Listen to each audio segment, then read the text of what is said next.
ਵਾਲੇਕੁਮ ਦੋਸਤੋ, ਕੀ ਹਾਲ ਚਾਲ ਜੀ? ਠੀਕ ਹੋ? ਇਹ ਦੋ ਪੱਠਿਆਂ ਦਾ ਮੈਂ ਸ਼ੌਕ ਕਰਾ ਰਿਹਾ ਸਾਡੇ ਘਰ ਦੇ।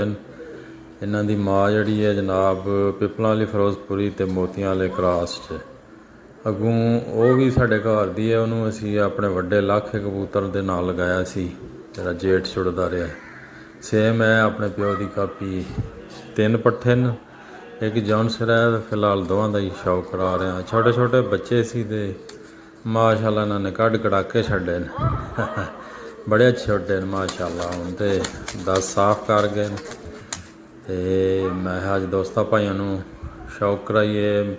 ਮੇਰੇ ਬੇਟੇ ਮਿਰਜ਼ਾ ਸੁਨੈਨ ਬੇਗ, ਮਿਰਜ਼ਾ ਮਜ਼ਹਰ ਅਲੀ ਬੇਗ ਦੀ ਹੋਮ ਬਰੀਡ ਹੈ ਜਨਾਬ। ਇਹਨਾਂ ਦੀ ਮਾਂ ਜਿਹੜੀ ਉਹ ਵੀ ਸਾਡੇ ਘਰ ਦੀ ਸੀ। ਅਤੇ ਵੱਡਾ ਲਾਖਾ ਸਾਡਾ ਮਾਸ਼ਾਅੱਲਾ। ਇਹਨਾਂ ਦਾ ਪਿਓ ਜਿਹੜਾ ਬੜਾ ਹੀ ਉੱਡਿਆ ਸਾਡੇ ਕੋਲ। ਜੇਠ 'ਚ 6:30 ਵਜੇ ਤੱਕ ਬੈਠਦਾ ਰਿਹਾ। ਮਾਸ਼ਾਅੱਲਾ ਦੋਵੇਂ ਉਸੇ ਦੇ ਪੱਠੇ ਨੇ, ਜ਼ਿਆਦਾ ਪੱਠੇ ਹੀ ਕੱਢਦਾ ਹੈ। ਪਹਿਲੇ ਪੱਠੀਆਂ ਕੱਢਦਾ ਸੀ, ਹੁਣ ਪੱਠੇ ਕੱਢਣ ਲੱਗ ਪਿਆ। ਮਾਸ਼ਾਅੱਲਾ ਸ਼ੌਕ ਕਰੋ ਅਤੇ ਮਾਸ਼ਾਅੱਲਾ ਜ਼ਰੂਰ ਬੋਲਿਆ ਕਰੋ, ਮਾਸ਼ਾਅੱਲਾ ਜ਼ਰੂਰ ਕਰਿਆ ਕਰੋ। ਤੁਹਾਨੂੰ ਸ਼ੌਕ ਕਰਾਈਦਾ ਅਤੇ ਹੱਕ ਤਾਂ ਬਣਦਾ ਨਾ ਜੀ।